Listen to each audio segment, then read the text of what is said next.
Aesthetics built the world. The beauty of buildings, people, towns, cities, and entire countries is one of the most important reasons for Western countries being so developed. If the building that you work at, that you spend a lot of time at, is beautiful and aesthetic, you will feel happier and most likely want to work harder than if you worked at some ugly, despicable concrete box that you hate. If the people you see every day are healthy, fit, and attractive, you will feel better than if everyone around you is unhealthy and ugly. If you doubt this, simply look at a beautiful city like Bern in Switzerland versus walking around Luton near London. Compare how you feel, how you act, how the people in the city around you act. Aesthetics and beauty are contagious. It seeps into your soul and will make you feel better both mentally and physically. However, sadly, the exact same is true for ugliness. Everywhere that you are will either slightly enthuse you or slightly depress you. If you live in an ugly, depressing house, work in an ugly, depressing concrete box, and see unhealthy, depressed people all day, guess what? You're probably going to end up depressed and miserable. However, the good news is that this works exactly the same vice versa.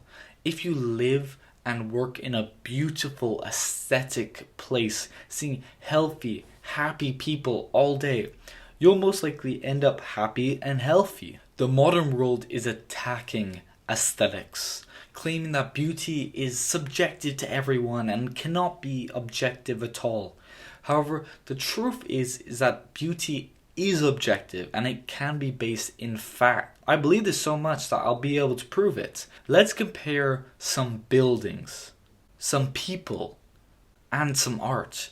Which of these is more beautiful and aesthetic? Which one would you prefer to have or see? If you answer truthfully, you'll most likely say option 1 on all of these is a more beautiful and aesthetic option than number 2. That's because aesthetics is not subjective, but it can actually be a science and an art. It can be proven.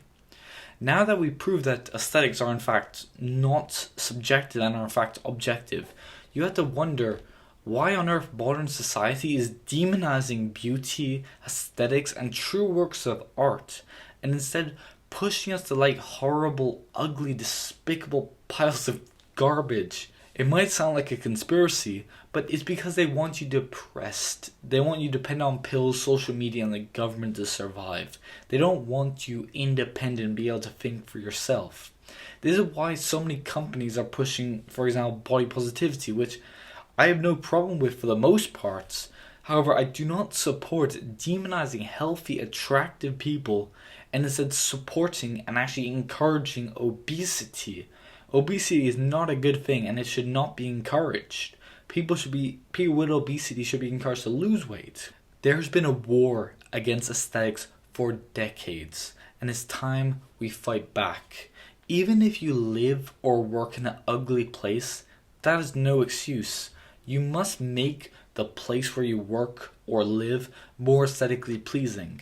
And if you can't do that, maybe try working on a business, working hard on that, so you can earn enough money that you can move and you know how to live and work in a place that will depress you. For example, cities are more likely to make you depressed than if you live in a small village or even just a smaller city where you can actually see countryside, where you can actually see nature much more often than if it's in a city. Now, the biggest thing that you must do is you must go to the gym. You must become more aesthetic and muscular.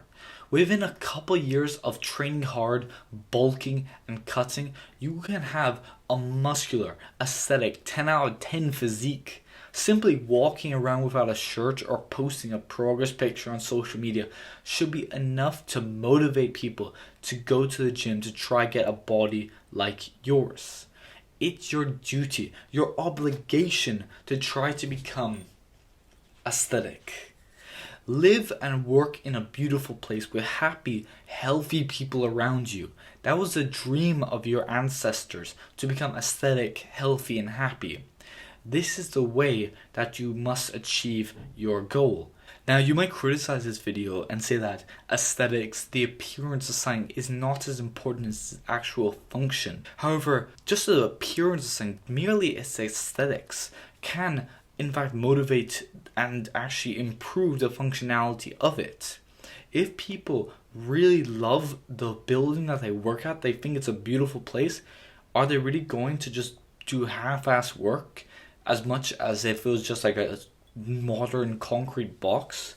So therefore, aesthetics are actually extremely important, as they not only will make you feel better, but they can actually make people a lot more productive and work a lot harder.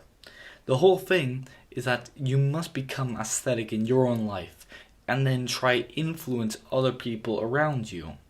So if you've enjoyed this video and you've learned something about the importance of becoming aesthetic, please subscribe to the channel to help support the self-improvement revolution. We're going to change the world. Self-improvement is on the rise. Thank you for watching, and I'll see you in the next video.